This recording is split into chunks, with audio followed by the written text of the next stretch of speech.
actually, we did it earlier today with Ian Giles. He mentioned there's that fear Yes. that goes into having those conversations. He said you got to get over that fear. Yep. Raise your voice. Yep. And speak up. Welcome back, folks. Well, welcome to a new show, folks. Yeah. Right? You checking this out? You behind the scenes now? You a subscriber?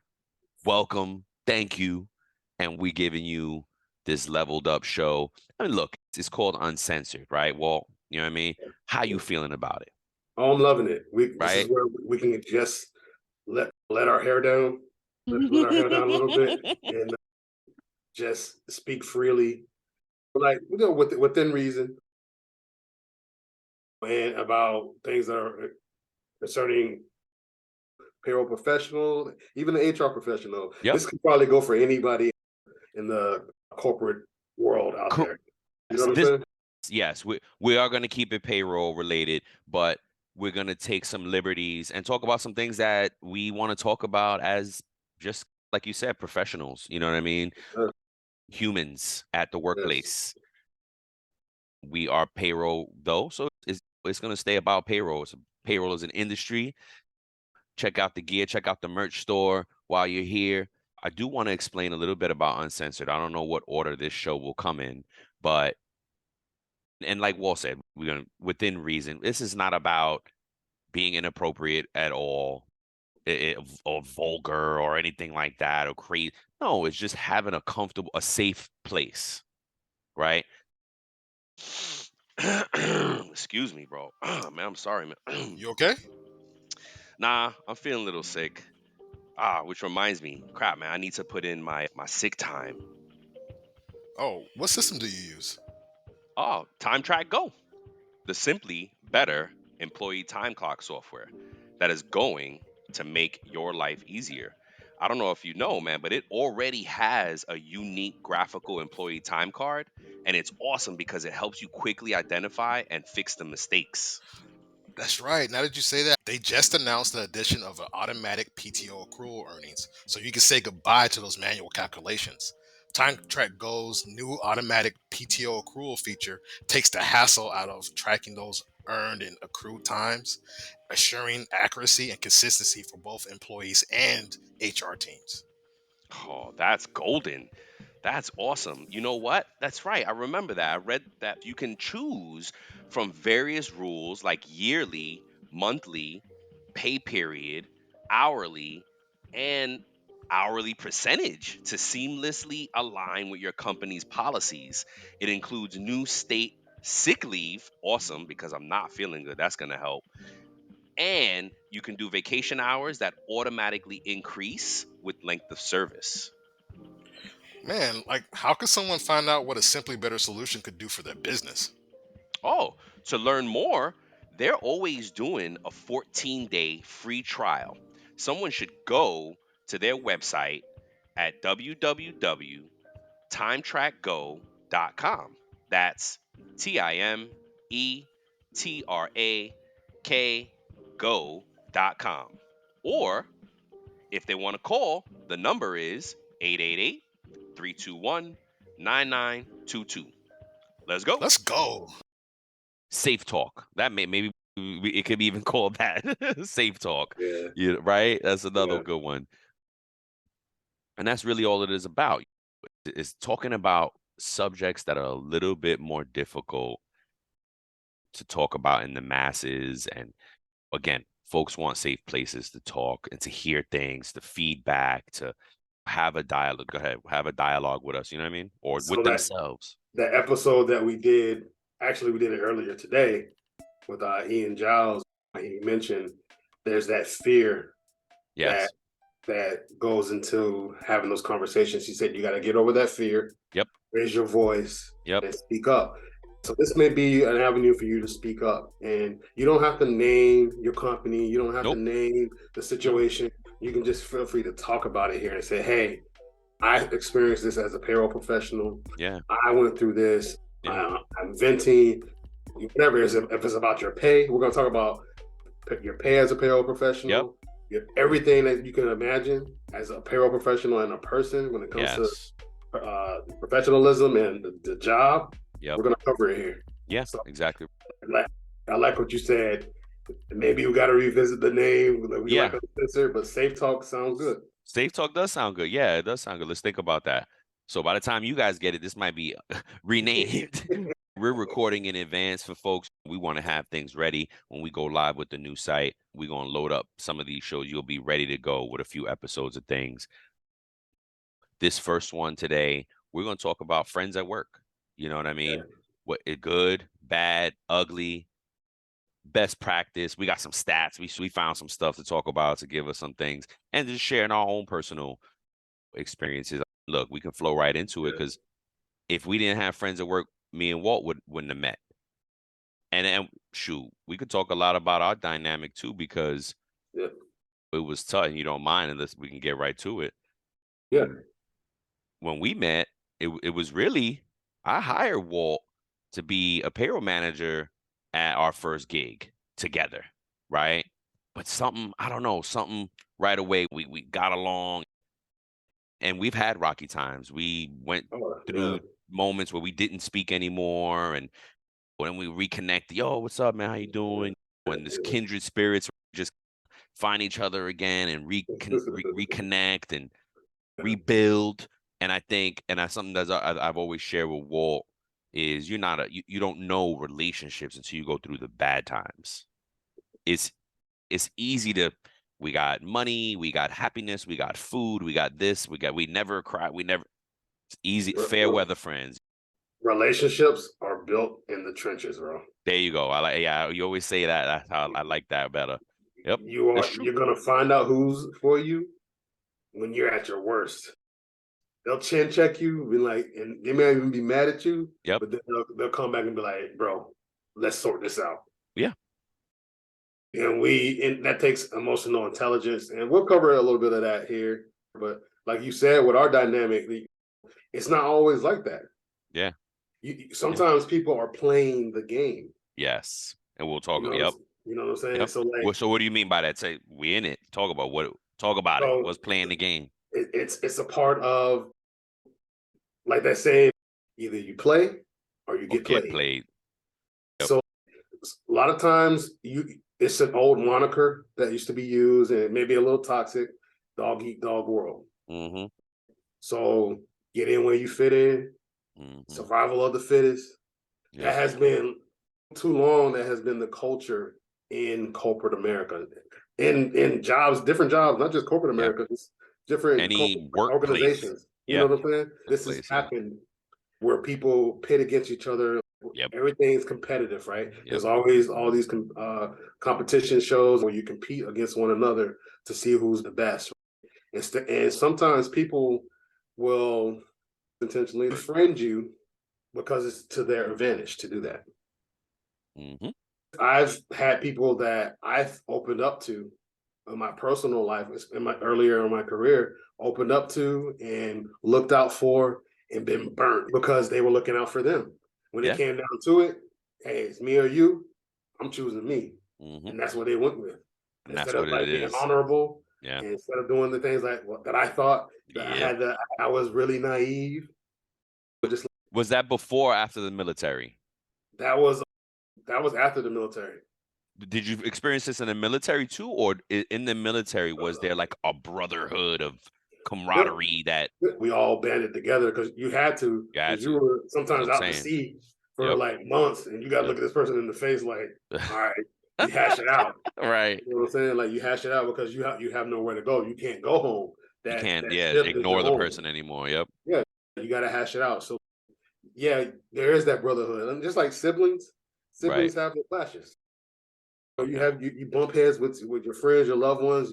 You go to war sometimes, and then hopefully you come back, we hash those things out, and actually get some constructive work done, and move forward. So like it was more like a brotherhood, man. It was more like a brotherhood. Maybe. So I'm thinking like, did you expect more of that in the civilian world? That's why you're like, oh my gosh, this is a shocker. No, I expected. I had the naive thinking that I chose to see the good in everybody. Yeah. No matter what. I Yeah. still am like that too. A little bit. Sometimes, Yeah, a little bit. You you know what better I'm saying? now, But but a lot, yeah. like from experience, it's taught me to be cautious. Be courageous, but you can be cautious as well. You know what I'm saying? And be smart. So be smart with who you open yourself up to. Be smart with who you give your time, your friendship to, and who you pour into. It's never wrong to teach somebody how to do a job. It's Nope. never wrong how to teach Nope. somebody to do that. Brian and I still stand by that motto. Hey, we want to train somebody to take our job. That's right. We want to ramp them up and get them used to doing things that we do. So Yep. in case, hey, it splits it over us, Yep. they can step right in, or somebody else can come right in and do the job. That's You know right. what I'm saying? So we still have that belief. But Absolutely. when it comes to the office stuff, you got to use wisdom. So Yeah. let's get into it, man. So we have perfect segue. We have a couple of different reasons. We have 4 reasons why you should have friends at work, and then Good. 4 reasons why you shouldn't. Yeah. You I got some more. I got some more stuff there too for why not. You got the thumb up. Oh thumb wait, up. where is it? Where is it? Yeah. Gotta make sure you break that out for this. Bing. Bing. So, oh wow, the AI is even. Oh no, I thought it was recognizing that. Sorry. Yeah, cool. All right, boom. So, for the 4 reasons why you should have friends at work. Number 1, increase job satisfaction. Having friends at work can enhance your overall job satisfaction. Having someone you can trust and confide in within a workplace can make the environment more enjoyable and fulfilling. It can also provide emotional support during challenging times and reduce stress levels. Real, that's like having somebody having a friend. Period. You can go to. Yo, my boss is irking me right now. Oh, my coworker is irking me. And you have this person, whether they're in your same department or not, you can go and just confide in them. Basically. Yeah. But here's a good call out, right? Because we were talking about this the other day. The work friend that you only see at work, you keep it real superficial. They don't really know you, that you don't get in deep. You might drop a little thing here and there, personal, but you really don't get deep with this person. And I've always had those, right? I think most, at the end of the day, it's all balance. It's all balance and it's all best practice. There's a way to approach all this. But there's a difference, right? There's levels to it. There's levels to it. Exactly. Not everybody becomes friends. And the percentages, when I share the percentages, it's in there. It's like only 2 in 10 Americans actually make good friends at work. Yeah. So think about it, because you can be friendly without being friends. Right. That's it. So yeah, you can come to work and chop it up with somebody. And have a cordial conversation. Good old nice conversation with them, laugh and stuff like that, and go about your business and not even worry about what they're doing over the weekend. Never. And you don't even talk. You don't talk again until Monday morning. Yep. When you're back at work. And same thing in school. Happens in school. A pattern, right? You have school friends, even mess around with kids when they're young. Oh, that's your girlfriend? But do you see her at home on the week? That's your school girlfriend. You know what I mean? What's it? At work. And that's another one thing that they say too, right? Because we could talk about it here, right? See, this is a little bit more comfortable space, a safe space. Work wives and work husbands. Very. People make that joke a lot. Some people don't like that. And we won't delve too deep into it because why not? It can get a little murky. What? Okay. We on safe place. Okay, safe talk. Right? But like safe talk. So you have to be wise with that, right? Yeah. Especially in today's climate. Yep. You have to be wise, just because back in the day, I remember people just walk, oh, this is my work husband. People would say, I'm my work husband. Or I would say, oh yeah, that's my work wife or whatever. So you have to be careful with that now, because people may not like that. So you don't want to be so comfortable. I would definitely feel away. Like, you don't want to be so comfortable that you just walk up to somebody because you think that you had a couple of nice conversations and you're like, oh, what's up, boo? Yeah. Oh no. You my work wifey. No. Yeah. No, that's that, and it's uncomfortable. It's like you said, it's very it can be uncomfortable. It's not something that you want to throw on. Oh, you're my work wife, because then they might feel like, oh, whoa, that's so. You want to probably stay away from that term all together at work. Yeah, Right. and I think we're getting into some of the reasons why you shouldn't, because But that's okay, no, go. We're still on the good reasons. So yeah, the it's still next the one good. is go. Yeah, so that was the one we were initially mentioned was increased job satisfaction. If Yes, you have people that you're comfortable with, it'll make you we're feel still good. talking about the good ones. Got it. Go Yes. ahead. Improve collaboration and teamwork. So basically, Yeah. if you have good colleagues, good friendship with colleagues, and hey, I work well with this person, I know the next one would be networking opportunities. You never know. You meet somebody, you build a rapport with somebody at work, and they may know somebody that knows somebody. Remember Yeah. that saying that says All about it's you. not what you, it's Yep. who. Yep. And then the better work-life balance. Sometimes you can have a hectic life, and sometimes for some people, going to work is an escape from their normal everyday. So it's True. a True. different outlook, right? So you're like, oh, True. okay, this is a much needed break from that my everyday life, personal life chaos. Mm-hmm. This is more structured. I know I come here to do this. It's a break from that. Some people are different at work. Yep. Yeah, absolutely. Some people are absolutely different at work. Yeah. And so it gives you a different feeling. And you may have someone that resonates with you at work, that you have a rapport with at work, that you may not have at home. You may not have an outlet at home Yeah. that you might be getting at work. You know what I'm saying? Sure. So Yeah. you never know. Yeah. Now I mean, on to the reasons why you shouldn't have certain friendships or relationships at work.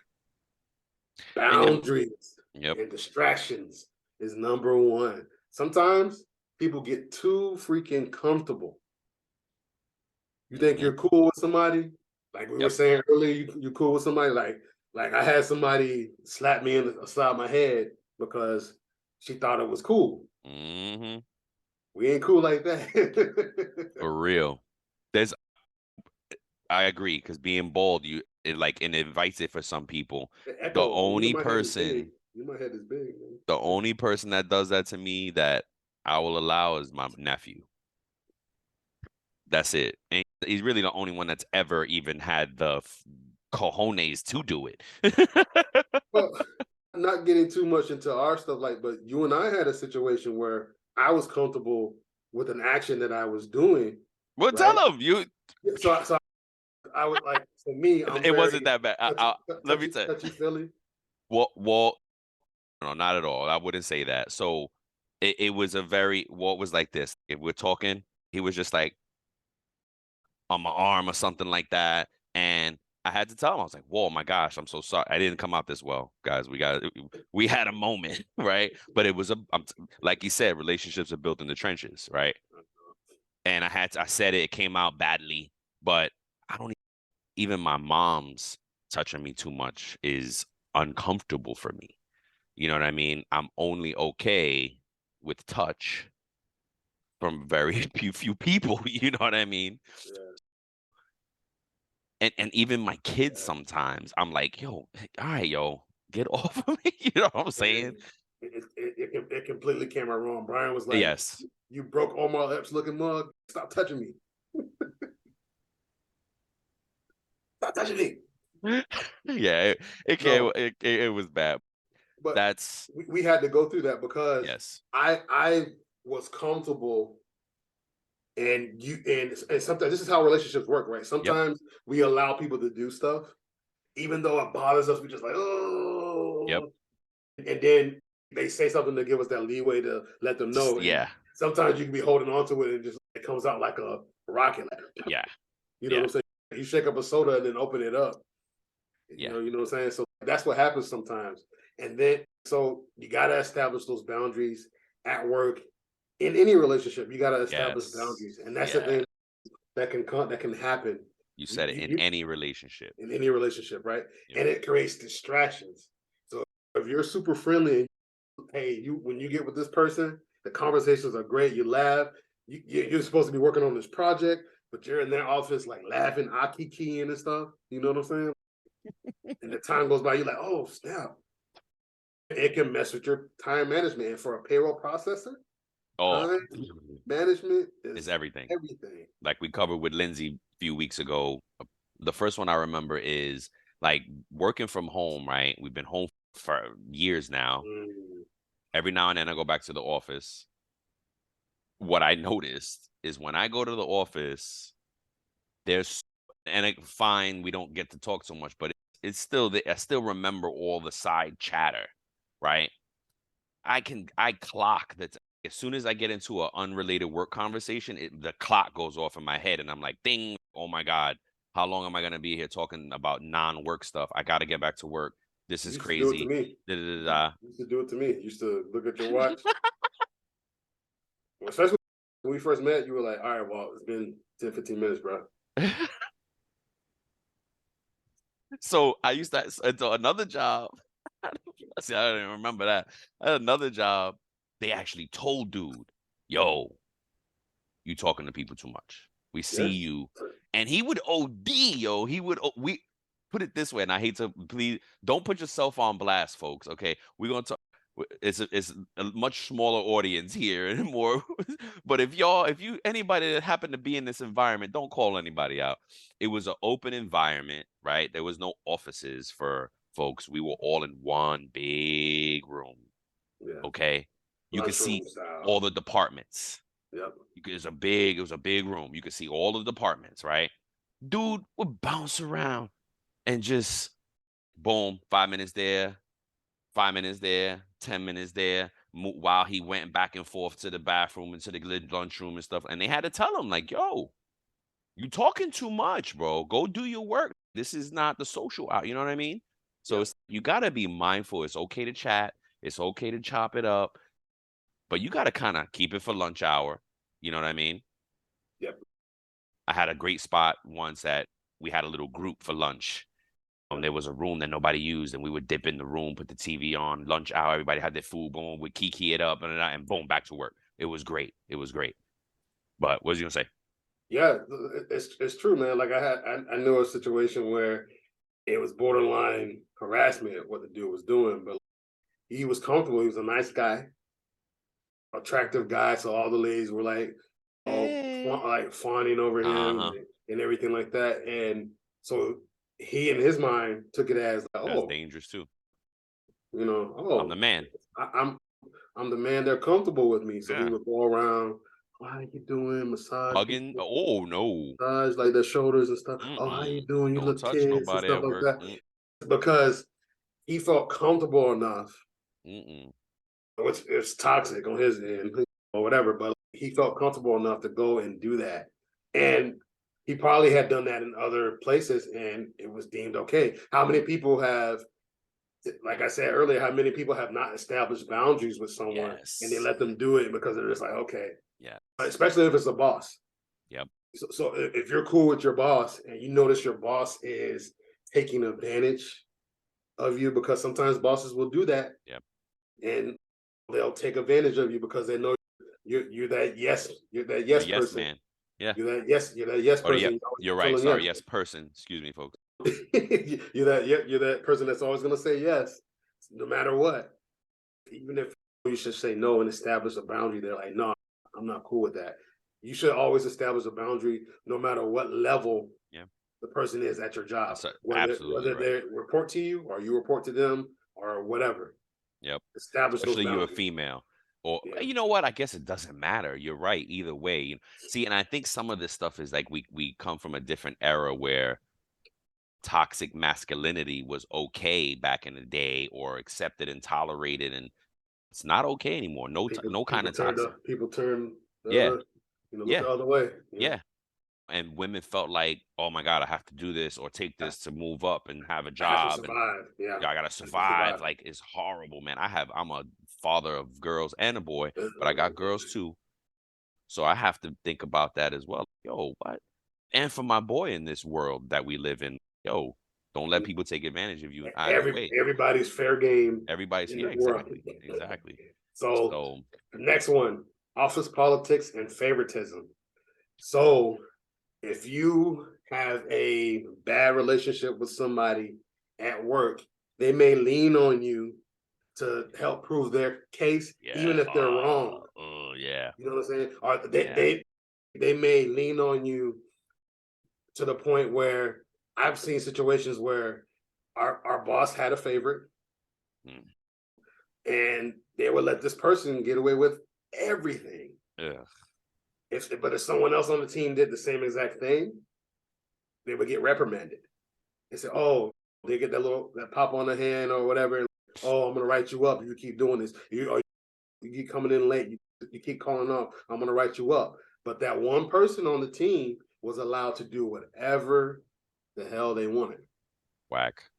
You know what I'm saying? So like that. So what you do when you show favoritism to people, especially if you're in a position of authority, you can decrease your morale in your company or your department. Yes. But by doing that, people aren't going to want to work for a leader who's, especially if you're in leadership, they're not going to want to work for a leader who lets one person do something and doesn't treat everybody fairly. You promoting mediocrity.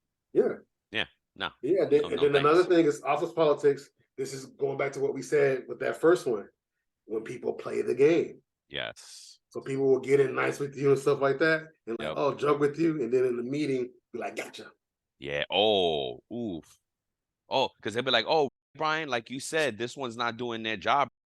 Oh, shoot. Whoa. I told you that in confidence. Whoa, what you blowing my team up over here. What? I thought he was here. Yeah. Nah, come on, man. Yeah. That ain't right, shawty. Yes. And the next thing, and I've seen this happen, it causes potential for conflicts, especially if you don't have those boundaries and you don't have those things set in place. It can cause conflicts, especially because I've seen it, Brian, where you know something about somebody's personal life and you use it against them. Yeah, yes. That was going to be my summary. Yeah, my advice to this. Yep. You use it's used against you. Like, really? Bro, I again, like you said, I told you that in confidence. Yep. And you're gonna throw that card out here? You're gonna tell other people my business? Yep. And then, like, how does that impact your work? Like, if you're going at it at work all the time, you're gonna make other people feel uncomfortable too. That's not gonna last long in this day and age. Not at all. And then the last one here, what is limited diversity in perspectives? Yep. So I think this is saying, like, when you only have people that think like you click up, you have clicks, right?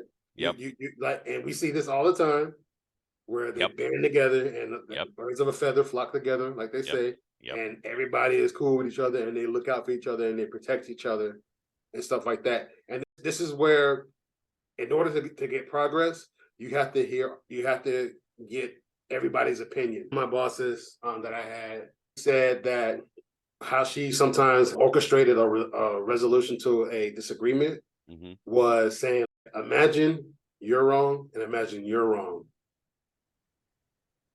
How will you make both of them work? Something like that to that effect. I'm not saying the verbatim. That makes that. No, I like it. Yep. You know what I'm saying? Like, how would you get both of your ideas to become one? Say you're wrong and say you're wrong. And it makes the person think, oh, because in a conversation, sometimes you want to prove your point, right? Oh, yeah. You want to prove that, hey, my way is right. I'm right. Even if you are technically right. And the other person could also technically be right. But then you put the ideas together and you find yourself that you'll make some progress. So I think that's what it's saying. Like, you'll have limited diversity in thought and perspective. Yeah, I like that. Yeah, I had to read through it because I was like, what is he talking about? But it's agreed. If you click up and you're not seeing other perspectives, you're not. And what it made me think about right away was, like, if you're the smartest person in the room, you're in the wrong room. And that is absolutely true at work. Yeah. Right? Everybody has their lane, meaning, hey, if you, that person that is a steady Eddie, just keeps their head down, doesn't want managerial responsibilities, and they're not trying to grow. They're in their lane. They like their lane. They're trying to stay there. That's cool. I think you have to be aware of all these best practices as well. But if you're trying to grow, you have ambition and these things, you want to be around people that are going to teach you more at work. You don't want to sit with your same folks or some other folks that ain't interested. You don't want to, no offense, but you don't want to sit with the steady Eddie guy, or girl. You know what I mean? You might want somebody to challenge your thought process. Yeah. You might want to pick somebody in another department I'm gonna have lunch with them because they're gonna teach me something. You know what I mean? So in summary, Yeah. I think it's like you said, the key word here in any relationship, especially at work, balance. Yeah, Balance. absolutely. A healthy amount of boundaries, a healthy Yep. amount of Yep. interaction, a healthy amount of Yes. socializing and everything like that. So I Like see you have some additional notes down here. see, some of it's overlap. I think I'm gonna share the percentage first, but Okay. before that, I want to leave them with like my overall. We're not saying anything is yay or nay or yay nay.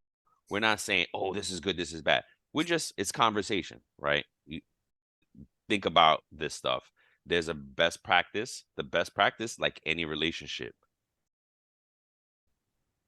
take your time, Take right? your There's time, no young rush. Mama used to say, what? You know what I mean? So there's nothing, there's no reason to rush into any, just literally like any relationship. There's no reason to rush into it. More so at work. Take your time, man. It's cool to get friendly. That's awesome. You know what I Yes. mean? That's awesome. But you don't have to tell everybody your life story in the first 5 minutes that you meet them. Mm-mm. That is unnecessary. No, Less is that more. oversharing. Right.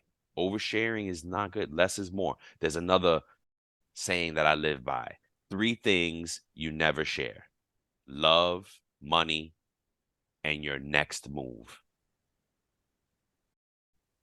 And that's it. If you live by that at work, oof, that's it. 3 things don't share: your love, your money, and your next move.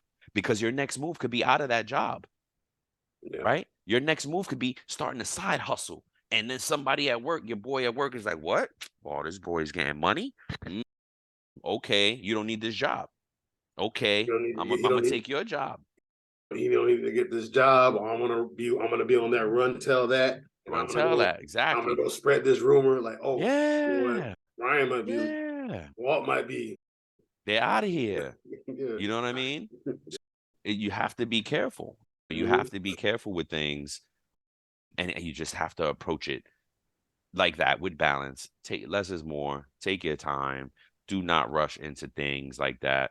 Then yeah, we covered most of this stuff. So what I found was, go ahead while I pull up this. So one of the things in the military that it was different, right? Because they had a policy against fraternizing. So the Is enlisted, fraternizing meaning intimacy, so romance, no, or no, no, friendship? Just like so friends? certain friendships, like so you couldn't fraternize if you're enlisted Oh, and you're ranking. officer, yeah, in ranking. So if you're enlisted, you have to hang with the enlisted folks, Wow. and deal with your people. And then if you're a certain rank and above, like between chief and officer, then you could like interact with them on a more cordial or friendly basis, because it was improper for if somebody that was enlisted was messing with somebody that was an officer or Right. whatever. You could get in trouble for that. I don't know if that was how it was. I Good was back in the day. It may good have point though, changed. because we were talking about that, how companies, daggum it, that's what I meant to research a little bit too, was like how many companies still have policies against it. Because I don't think they can. I don't think they can I'm gonna look it really. up right now. Okay, cool. So now I found this other little survey that was done in 2021. Just numbers. There's nothing. Surveys are relative. And it said, how does having a work best friend impact your job? 57% of the people said it makes my work more enjoyable.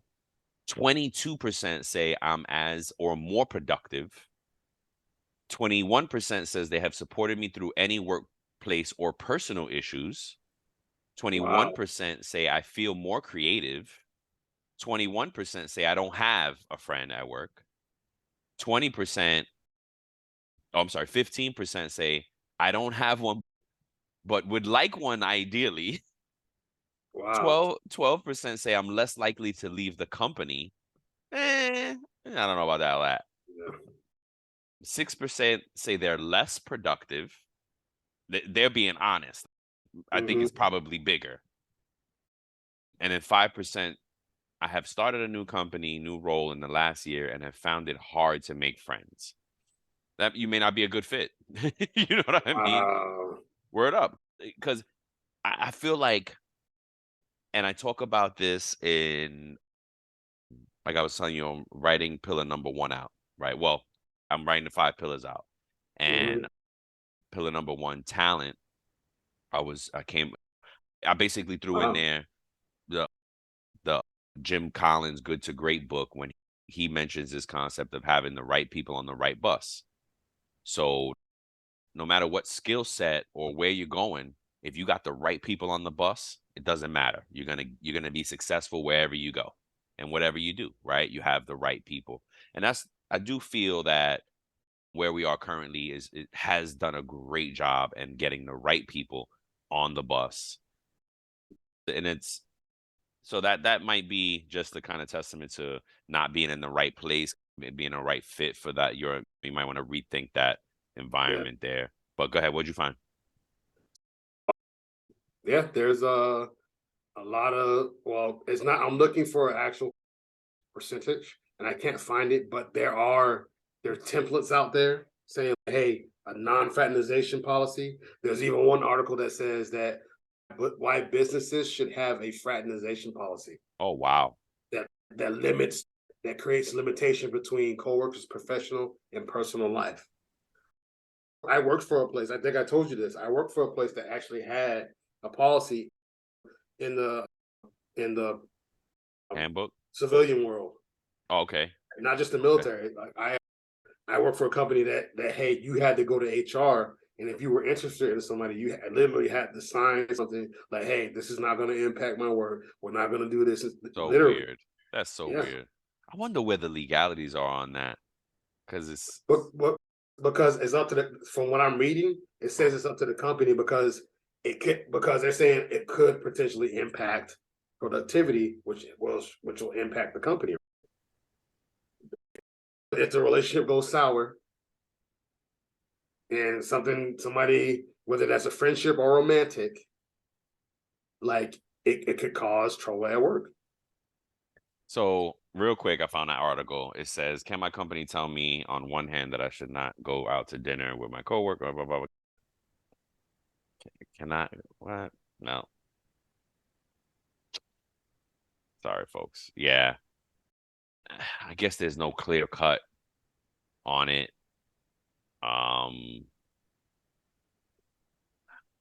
So can my company prohibit me from socializing with coworkers? If the employer can point to a specific duty the employee is neglecting, such as failing to attend an evening network event or entertaining clients, then the employer may be able to prohibit this socialization. I think it's your employer can fire you for whatever reason they want as long as it is employment related, not discriminatory. Therefore, he can't use hanging out with coworkers outside of work without him being present as a reason to fire you. Go ahead. Yeah, I was just gonna say they have to tie it back to work somehow. Yes. So there's an example here. Okay. It says non-fraternization policy considerations. It says like some companies may have something in writing where it's saying, oh, you're an officer of the company. You can't engage in a romantic relationship with a lower level employee. And I get that, but that's very specific and different, and that has direct work implications. Like I get those, so I get, but if we're like two equals, right? Yeah, it says that too. This article says that. It says if you're a lower level person and you start to date another, because it's going to happen, right? And yeah, you're another lower level person. It said you may not have language in there, and you cannot necessarily fire that person exactly because of that. But if it's the vice president of something department and they're messing with receptionists over here, yeah, that I get. Yeah, that's inappropriate. There's abuse of power there. Yep. But just straight out, yeah, they can frown upon it, but yeah, it can be frowned upon. Yeah, I mean, it comes back to us, right? We need to monitor our behavior.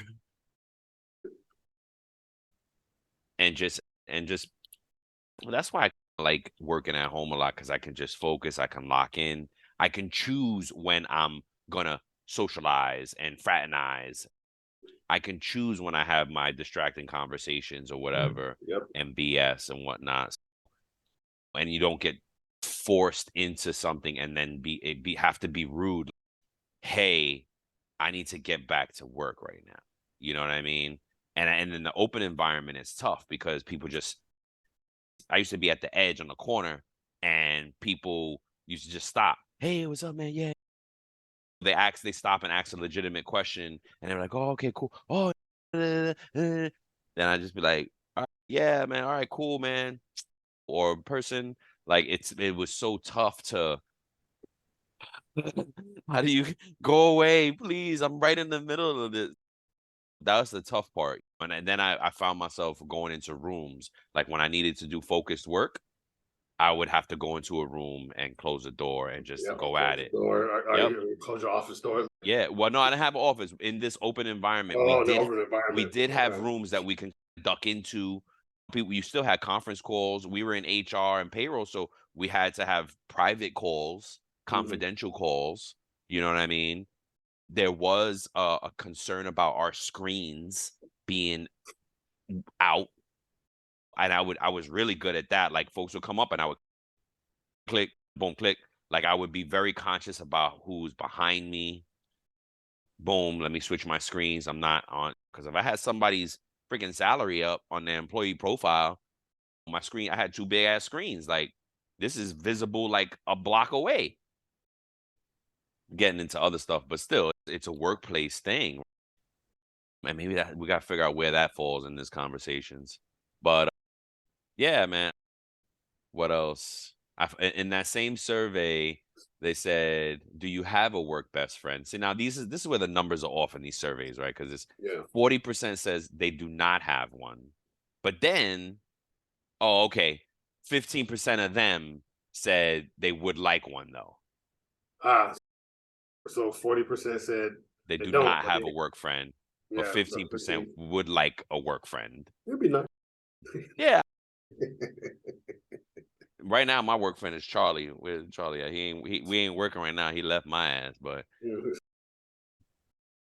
so it's so interesting how this plays out, and that's why we thought we'd start off on this kind of a more lighter, on the tougher, safe talk conversations, safe space. Yep. Some of the other ones we want to talk about is like the CPP, to get it or not to get it. Is it for you? Is it not for you? Should you get it? Should you not get it? Yeah, I think not necessarily should you not or not get it. I think it should be more, can you be successful without it? Sure, we should frame it right. Yeah, we got to frame it right. Because getting it is going to do nothing to help you at the end of the day. So yes, you should if you can. True. So like, it's better. Can you be successful without it? True. Are you capped? I mean, but see, to the point, but we're going down that right. We got to save this for the show. But like somebody told us, they've met CPPs that can't do certain things. So, you know, so anyway, we'll get to that. But that we're gonna do that show. See how we already look. See, he wants to talk about it more. It's not this show. Well, we're talking about the friends now. I didn't bring it up, bro. Oh yeah, I know. But as you can see, very like topics that we got so much to talk about. What was another one? I don't know if everybody's familiar with code switching, but that's something we want to talk about. I think it leads very much into authenticity. Yeah, can you be authentic at work? And because that's what it is, right? That's a good point. That's a good point, because some people can't take certain personalities. So sometimes you have to rein yourself in as an individual. Yeah. Again, we can get into that later. Yeah, we'll get into this is all fun stuff. Yes, let's write it down, because so folks, more to come. If you haven't subscribed yet, subscribe now. That's it, man. All right. Thank you, everybody. Peace.